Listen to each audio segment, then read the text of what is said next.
नमस्कार साथियों।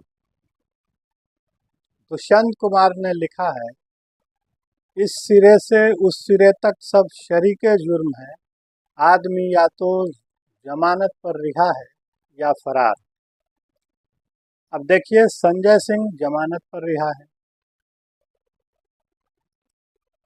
केजरीवाल और सिसोदिया जमानत पर रिहा होने की कोशिश में है, और राघव चड्ढा जैसे लोग, हालांकि अभी ईडी ने उन्हें समन नहीं किया है, लेकिन यह महज एक संयोग नहीं है कि वे लंबे समय से विदेश में हैं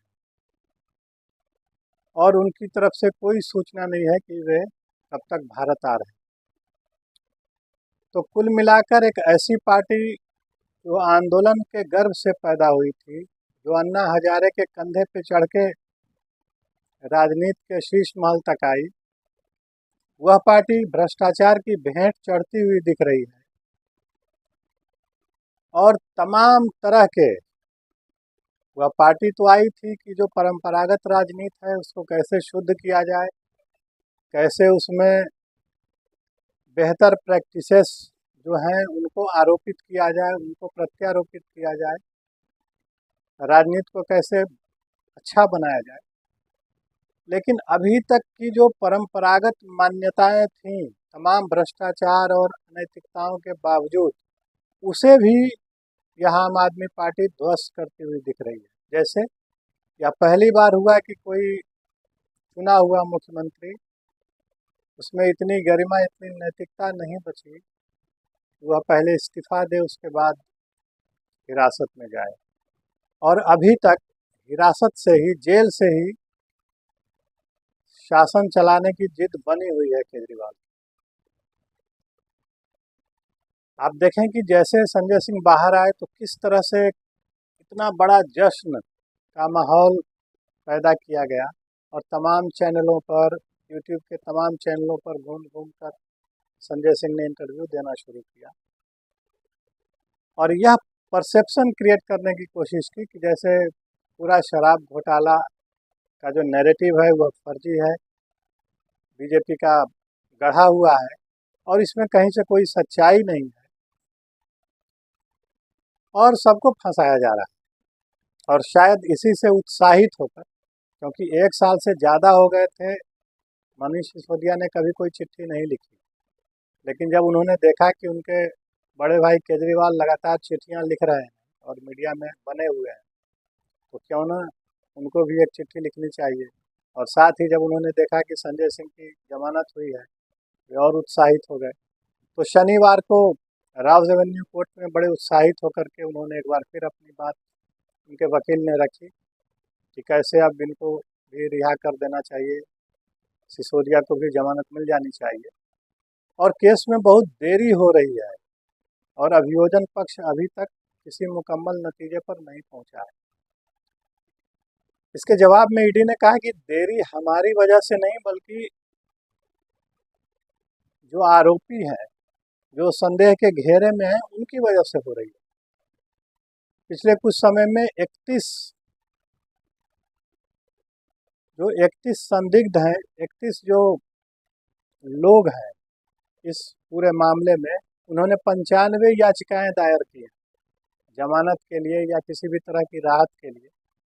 तो जब ये याचिकाएं दायर करते हैं तो हमें उत्तर देने के लिए अपने आप को तैयार करना पड़ता है, उसमें समय लगता है, बिल्कुल वस्तुनिष्ठ और एक प्रामाणिक तरीके से हमें उसका उत्तर देना पड़ता है।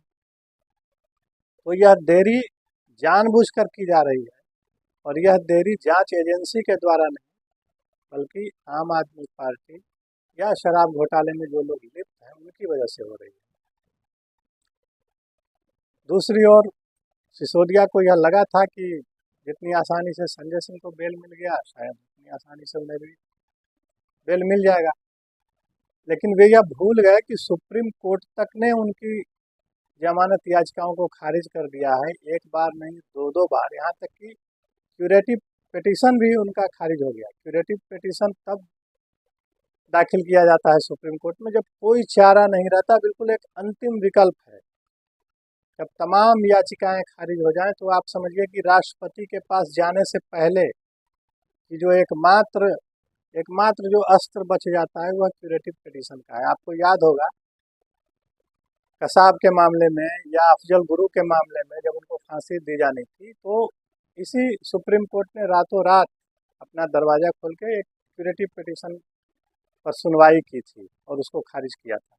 तो इस तरह की जब इमरजेंसी होती है, इस तरह के जब हालात होते हैं, तब क्यूरेटिव पिटीशन डाला जाता है। उनको सज़ा होनी थी, वह भी फांसी की सज़ा होनी थी।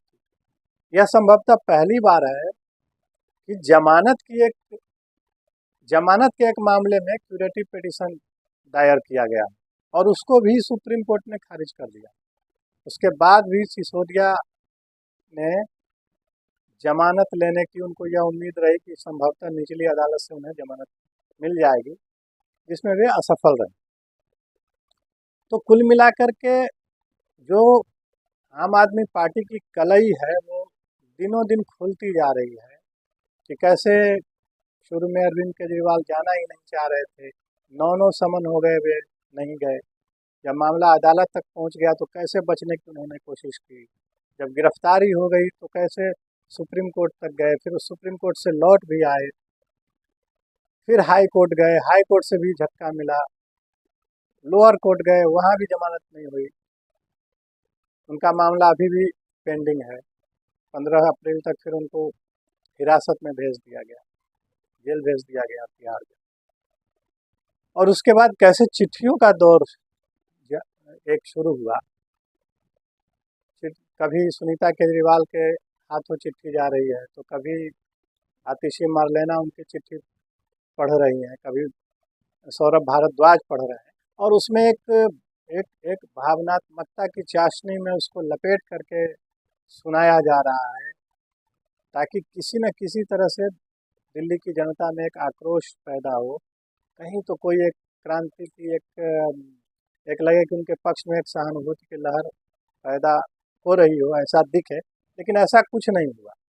यहाँ तक कि रामलीला मैदान में जो रैली हुई, जिसके बारे में आम आदमी पार्टी के लोग कहते हैं कि केजरीवाल के समर्थन में वो रैली हुई और कांग्रेस के लोग कहते रहे कि नहीं, ये इंडिया गठबंधन की रैली है और इसमें केजरीवाल का मामला एक घटक है, एक बिंदु है, लेकिन तमाम बिंदुओं को लेकर के यह रैली हो रही है। वह रैली भी एक तरह से फ्लॉप शो ही साबित हुई, क्योंकि 62 विधायक दिल्ली में हैं आम आदमी पार्टी के। अगर 5-5 हज़ार लोग भी या हज़ार लोग भी एक विधायक ले जाते तो वहाँ काफ़ी भीड़ हो जाती, बहुत सारे लोग सुनने के लिए आए होते। लेकिन सिर्फ एक मीडिया मैनेजमेंट के तहत चीज़ों को जीवित रखने की कोशिश आम आदमी पार्टी करती रही। उसी के तहत आज उपवास का भी एक कार्यक्रम रखा गया।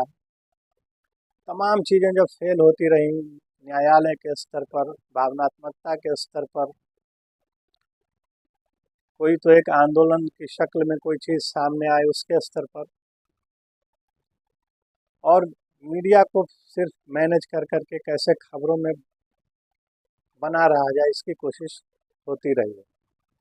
दरअसल केजरीवाल को यह नहीं लगता था कि वे कभी इस मामले में गिरफ्तार भी हो सकते हैं। यही वजह है कि 9 समन तक वे उपस्थित नहीं हुए